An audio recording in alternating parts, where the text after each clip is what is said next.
어, 예수님께서 그러니까 메시아로서 이 땅에 오시는 것을 구약의 많은 선지자들이 예언을 했습니다. 그런데 그 예수님, 그러니까 예수라는 이름은 몰랐겠죠. 그런데 그 메시아가 오실 때 구약의 메시아의 임재에 대한 예언들, 기록들은 되게 아름답게 묘사하고 있습니다. 주님이 임하실 때 어떤 일이 일어날지. 근데 그런 것들을 보면 구약의 예언서들 또는 역사서들 대부분이 그 메시아의 임재가 굉장히 찬란하고 그다음에 모든 것들을 해방하고 그리고 이스라엘의 모든 고통과 아픔은 끝이 나고 신천신지 그러니까 그야말로 낙원 파라다이스 그게 천국이 임하는 것으로 대부분 묘사가 되어 있습니다. 그런데 오늘 이제 세례 요한은 예수님이 본인에게 이렇게 오시는 것을 보지 않습니까?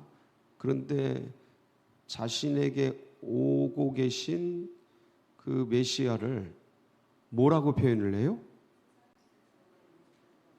세상 죄를 지고 가는 하나님의 어린 양이로다. 이게 이제 우리는 굉장히 익숙한데 세례 요한이 봤던 그 메시아의 모습, 세상 죄를 지고 가는 하나님의 어린 양. 익숙하고 많이 들었고 그리고 이제 주님의 십자가 부활을 아는 우리로서는 그렇게 보여지는 게 되게 자연스러운데 이 당시 사람에게는 이게 굉장히 그렇게 보는 게 쉽지 않았던 사건이라는 거죠. 그러니까 이제 우리가 다시 한번 그러니까 세례 요한은 어떻게 예수님을 세상 죄를 지고 가는 하나님의 어린 양으로 봤을까? 그래서 구약의 말씀들을 한번 살펴보고 그렇다면 이제 오늘날 지금 이제 개신교가 또 한국 기독교가 세계 기독교가 전승적으로 내려온 예수님에 대한 이야기들을 우리가 이제 듣고 믿고 있는데 그런 보편화된 지식들이 어떤 면에서 2000년이 지나면서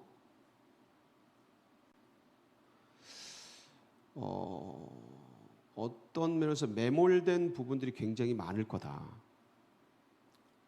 이런 상황에서 어떻게 우리는 세례 요한과 같이 그 예수 그리스도를 정확하게 볼 수 있을까? 어떻게 해야 될까? 그러려면 그 부분을 좀 보고 싶은 거예요 오늘. 되게 좀 새로운 관점이라고 할 수가 있겠죠. 그래서 일단 구약의 예언들을 몇 가지 좀 살펴보겠습니다. 여러분 모세도 그러니까 예수님은 아니에요. 이름은 모르니까 예언이니까. 그러니까 미래에 올 그 메시아에 대해서 뭐라고 예언을 했어요? 나와 같은 선지자. 그분이 올 거다. 이렇게 예언을 합니다. 신명기 18장 15절에 보면 이 예언이 되어 있어요. 같이 봅니다. 시작.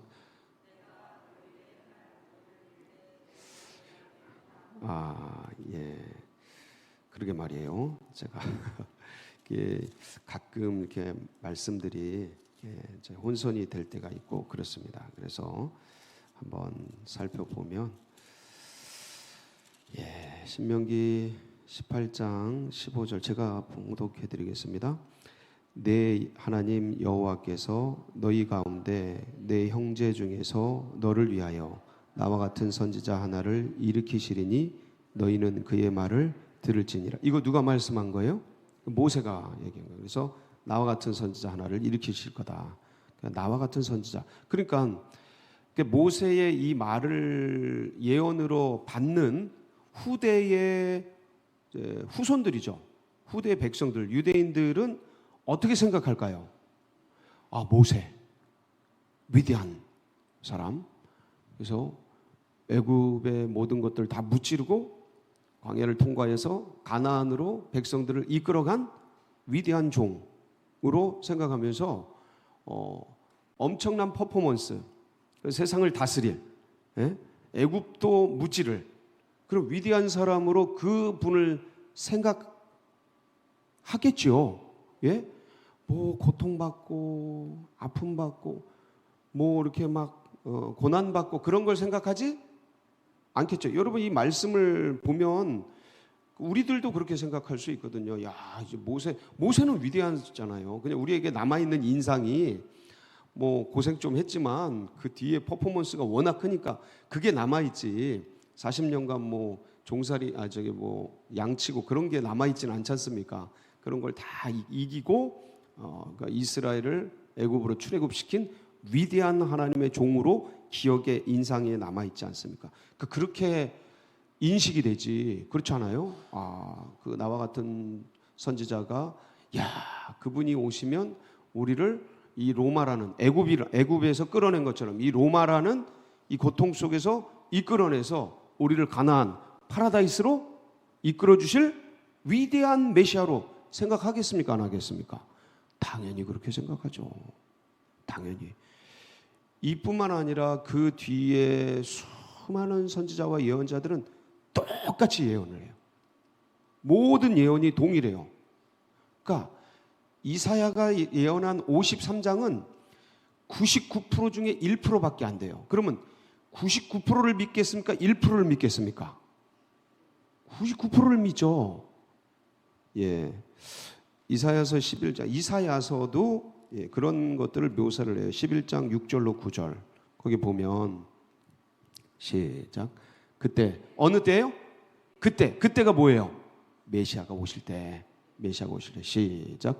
그때 이리가 어린 양과 함께 살며 표범이 어린 염소와 함께 누우며 송아지와 어린 사자와 살진 짐승이 함께 있어 어린 아이에게 끌리며 암소와 곰이 함께 먹으며 그것들의 새끼가 함께 엎드리며 사자가 소처럼 풀을 먹을 것이며 젖먹는 아이가 독사의 구멍에서 장년지 젖된 어린아이가 독사의 굴에 손을 넣을 것이라.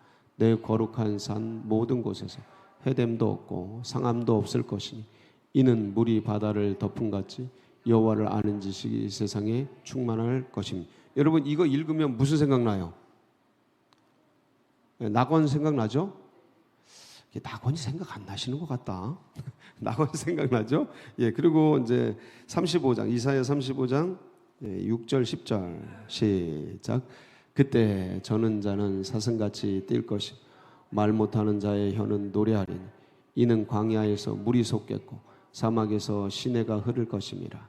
뜨거운 사막이 변하여 못이 될 것이며 메마른 땅이 변하여 원천이 될 것이며 승냥이의 놀던 곳에 들과 갈대와 부들이 날 것이며 거기에 대로가 있어 그 길을 거룩한 길이라 일컫는 바되리. 깨끗하지 못한 자는 지나가지 못하게 오직 구속함을 입은 자들을 위하여 있게 될 것이라. 오만한 행위는 그 길로 다니지 못할 것이며 거기에는 사자가 없고 사나운 짐승이 그리로 올라가지 아니하며 그것을 만나지 못하겠고 오직 구속함을 받은 자만 그리로 행할 것이며. 예, 참 여호와의 속량함을 받은 자들이 돌아오되 노래하며 시온에 이르러 그들의 머리 위에 영영한 희락을 띠고 기쁨과 즐거움을 얻으리니 슬픔과 탄식이 사라지리라. 무슨 생각이 들어요? 저런 거 읽으면 저기 메시아가 오실 때예요.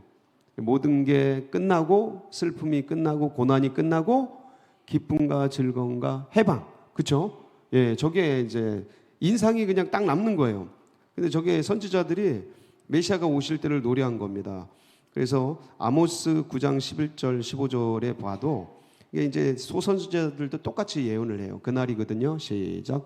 그날에 내가 다윗의 무너진 장막을 일으키고 그것들의 틈을 막으며 그 허물어진 것을 일으켜서 옛적과 같이 세우고 그들이 에돔의 남은 자와 내 이름으로 일컫는 만국을 기업으로 얻게 하리라. 이를 행하시는 여호와의 말씀이니라. 여호와의 말씀이니라. 보라 날이 이를지라. 그때 파종하는 자가 곡식 추수하는 자의 뒤를 이으며 포도를 밟는 자가 씨 뿌린 자의 뒤를 이으며 산들은 담포도주를 흘리며 작은 산들은 녹으리라. 내가 내 백성 이스라엘이 사로잡힌 것을 돌이키리니 그들이 황폐한 성읍을 건축하여 거주하며 포도원들을 가꾸고 그 포도주를 마시며 와원들을 만들고 그 열매를 먹으리라. 내가 그들을 그들의 땅에 심으리니 그들이 내가 준 땅에서 다시 뽑히지 아니하리라. 네 하나님 여호와의 말씀이니라. 예, 이건 거의 끝부분. 선지자들이 맨 끝에 이런 아름다운 것들을 계속 노래하거든요. 예, 고난이 있지만 이런 날이 오리라. 고난이 있지만 징계를 받지만 그날에 이렇게 되리라. 우리가 힘들고 어렵지만 이스라엘이 멸망당하고 고통당하지만 메시아가 임함으로 이렇게 되리라. 그날에, 그때, 큰 날에, 보라, 이런 날에 계속 반복적으로 노래합니다. 만국을 벌할 날, 오바댜서 1장 20절, 22절, 21절인데 보실까요? 시작. 사로잡혔던 이스라엘의 많은 자손 가나안 사람에게 속한 이 땅을 사르밧까지 얻을 것이며 예루살렘에서 사로잡혔던 자들 곧 스바라에 있는 자들은 네겝의 성읍들을 얻을 것이니라. 구원받은 자들이 시온산에 올라와서 에서의 산을 심판하리. 나라가 여호와께 속하리라. 예, 자유, 해방, 풀려남, 속량, 그렇죠? 그런 거죠. 전부 이게 모든 선지자, 역사 기록자들, 이게 다 같은 관점이에요. 틀린 건 아니야. 틀린 건 아닌데 그 주님이 오셔서 우리를 죄로부터 해방시킨 고난과 사망과 원수의 압제로부터 해방시킬 영적인 것으로 보면 딱 맞는데 문제는 이것을 정치적인 이 나라를 해방시키는 것으로 보면 이게 이제 안 맞는데 문제는 영적으로 본 게 아니라 그 대부분의 그 시대의 사람들은 다 이 예언들을 어떻게 봤어요? 로마로부터 그 바벨론으로부터 아수르로부터 해방시킨 하나님께서 로마로부터 이 압제로부터 세상 압제로부터 이스라엘을 해방시킬 것으로 이해를 한 거죠. 그러니까 메시아는 어떤 분이셔야 돼요? 백마탄 왕자가 되는 거예요. 근데 이게 대제사장, 제사장, 레위인, 그때 서기관, 바리새인 모든 천지에 있는 사람들이 다 그렇게 이해하고 있는 거예요.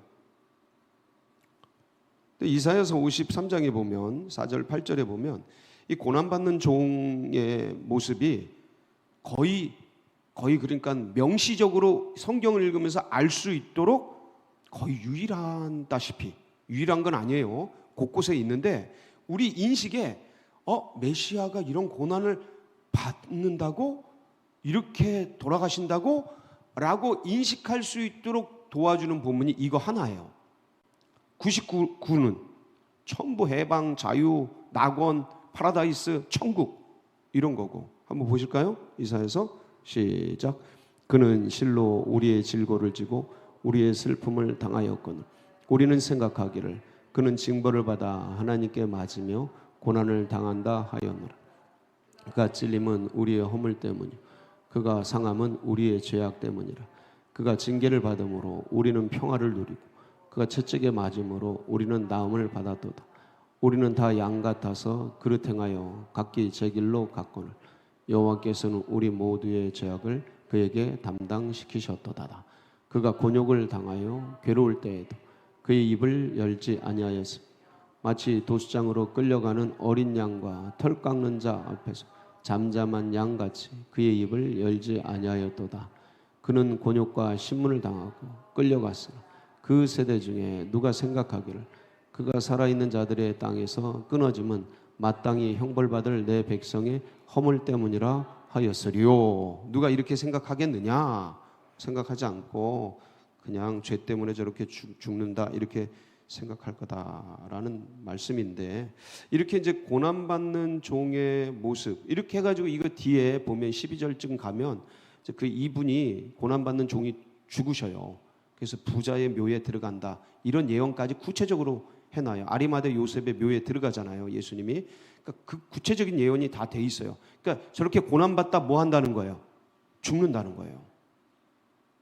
이 고난받는 메시아 그리스도, 고난받는 종의 모습을 여기서 이렇게 명시적으로 하나 해놨는데 이것도 53장을 유대인들은 없애버렸어요. 안 가르쳐요. 성경에서 그러니까 없애버렸어요. 예. 그러니까 유대인들은 알아요, 몰라요? 뭐에게 다 사로잡혀요?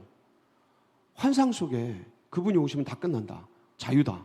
와, 그냥 신천신지 파라다이스가 열리고 그날이 온다. 근데 예수님이 오셔서 뭐 고난받고 십자가에 달리고 이러니까 이게 이제 안 맞는 거예요. 근데 어떻게 세례 요한은 그 완전한 그런 예언과 상황과 모든 사람들이 믿는 사람들이 다 그렇게 가르치고 교육하고 훈련하고 그렇게 하고 있는데 어떻게 이렇게 받느냐죠. 그러니까 이게 참 중요한 게 보편적인 가르침 속에서 어떻게 이렇게 이걸 영적으로 예수 그리스도를 영적으로 설명한 이 하늘의 예언들을, 진짜 예언은 그거거든요. 영적인 세계를 열어주신 그거를 어떻게 세례 요한은 봤을까? 그 시대의 사람인데 우리도 이제 거꾸로 이 시대 이 어떤 기독교, 개신교 이런 게 보편적으로 지금 이렇게 왔단 말이에요. 천주교가 그래서 유대교처럼 실수를 한 거예요. 근데 거기서 루터가 이 천주교의 행위 중심적 교리로 예수 그리스도를 완전히 몰아간 거를 끄집어내서 개신교로 만들어냈단 말이에요. 다시 그 믿음으로 구원받는, 복음으로 구원받는 이 진리로 끌어냈는데 500년이 흐르면서 보편적인 의식들이 또다시 함몰될 수 있다 없다요? 있다니까요. 그냥 믿는 거죠. 그냥 따라가는 건데, 근데 어떻게 유대인들이 다 그럴 때 세례 요한은 이럴 수 있을까? 그래서 제가 한번 이 세례 요한의 삶을 한번 찾아봤어요. 그랬더니 마태복음 3장 2절 3절 아주 중요한 게 나와요. 봅니다. 시작. 마태복음 3장 잠깐만요. 제가 한번 3장 2절 3절을 볼게요. 예, 한번 보실까요? 같이 한번 찾아서 마태복음 3장 2절 3절. 그래서 거기 보면 2절 3절 회개하라 천국이 가까웠느니라. 그 다음에 4절 5절 거기 보면 뭐가 나오냐면 이 요한은 낙타털 옷을 입고 허리에 가죽띠를 띠고 음식은 메뚜기와 석청이 얻더라. 뭐를 먹어요? 메뚜기와 석청이를 먹어요. 그러면서 그러니까 이분의 삶, 이분의 의식. 그래서 3절에 보면 그는 선지자 이사야를 통하여 말씀하신 자라. 일러스되 광야에 외치는 자의 소리가 있어 이르되 너희는 주의 길을 준비하라. 그가 오실 길을 곧게 하라 하였느니라. 그러니까 이 마태는, 그러니까 이 세례 요한은 그러니까 예수님이 어떤 분이신지에 대한 그걸 알고 철저하게 자기는 광야에 외치는 자의 소리다라는 자기 의식이 있었어요. 이게 굉장한 정체성이에요. 그러니까 내가 어떤 존재인지, 내가 뭘 해야 되는지 이 정체성이 있었다는 거예요. 그러니까 나를 보내신 분이 내가 뭘 하기를 원하시는지, 이 세상에서 뭘 하기를 원하시는지. 나는 그리스도도 아니고, 나는 선지자도 아니고, 나는 엘리야도 아니고, 나는 예레미야도 아니고, 나는 광야에 외치는 자의 소리다. 이거에 대한 자의식이 굉장히 강했던 사람이에요. 그러니까 이 세대 속에서 남들이 칭하는 거에 남들이 그리스도라, 남들이 엘리야다, 남들이 뭘한다 저란다 이렇게 나를 향한 남들의 시선에 의해서 내가 나의 정체성을 형성한 게 아니고 하나님께서 나에게 말씀하신 그걸로 그 모든 남들이 말하는 것을 이기고 자기 정체성을 가지고 갔던 거라. 근데 이게 쉽지 않습니다. 남들이 우쭈쭈 해주면 그게 난 줄 알지. 남들이 뭐라 하면 그게 난 줄 알지. 하나님께서 내게 주신 사명과 인식을 가지고 나를 규정한다. 내가 어떤 존재인지, 내가 뭘 해야 될지를 규정한다. 굉장히 어렵습니다. 인간은 시대적 산물이라 이 시대를 살아가기 때문에 쉽지 않은데 그걸 가지고 있으면서 마태복음 3장 4절 이 요한은 낙타 털옷을 입고 허리에 가죽띠를 띠고 음식은 메뚜기와 석청이 얻더라. 삶도 그렇게 살았던 거죠. 의식과 삶이 철저하게 일치됐던 거예요. 그걸 가지고 갔던 거예요. 그래서 누가복음 3장 2절에 보면 3장 2절 볼게요. 시작. 안나스와 가야바가 대제사장으로 있을 때 하나님의 말씀이 빈들에서 사가랴의 아들 요한에게, 그러니까 빈들에서 그 메뚜기 석청이를 먹으면서 살면서 말씀을 판 거예요. 기도한 거예요. 그러니까 뭐가 임해요? 하나님 말씀이 임한 거예요. 그러니까 그 시대적 어떤 신앙, 유대교의 신앙, 이 신앙도 다 기복신앙이잖아요. 그날이 오면 좋을 거고, 그날이 해방이 될 거고, 그날이 난 다 자유해지고, 그날이 천국을 가고, 그날이 나에게 저 에덴 같고, 그렇게 믿잖아요.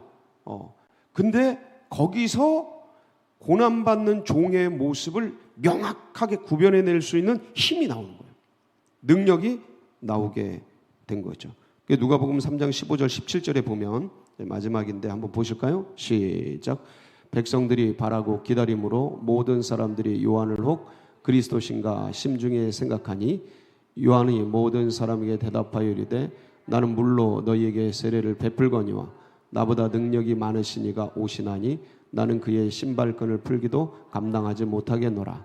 그는 성령과 불로 너희에게 세례를 베푸실 것이요 손에 키를 들고 자기의 타작마당을 정하게 하사 알곡은 모아 곡간에 들이고 죽정이는 꺼지지 않는 불에 태우시리라. 이런 의식과 삶을 가졌기 때문에 남들이 그리스도다 뭐다 해도 흔들리지 않고 그리스도 예수를 증언하는 거예요. 감정과 상황과 환경에 흔들리지 않고 내가 가지고 있는 것으로 그리스도를 끝까지 증언하다 간 거죠. 고난받는 종으로. 이게 쉽지 않습니다. 근데 여기 계신 분들은 오늘도 그 주님의 은혜를 깊이 붙들고 이 시대에 함몰되지 아니하고 이 세상 환경에 끌려가지 아니하고 주님을 바라보며 승리하는 복된 역사 있으시길 주의 이름으로 축복합니다. 같이 기도하시겠습니다. 우리에게도 이런 은혜가 있기를. 그래서 계속해서 우리가 기도해야 될 부분들, 우리 환우들, 또 고난받는 분들, 또 연로하신 분들 기억해 주시고, 선교사님들, 다음 세대, 이제 오늘부터 금토일 우리 청년부 수련회, 동계 수련회 하게 됩니다. 계속해서 교회, 학교, 청년회 다음 세대를 위해서, 그리고 우리 출타자들 기억해 주시고, 태신자, 예비된 영혼, 장결자들 하나님께서 보내주시고, 둔촌동 시대 활짝 열어주시옵소서. 우리 주여 부르짖고 기도하며 나갑니다. 부르짖습니다. 주여, 주여, 주여.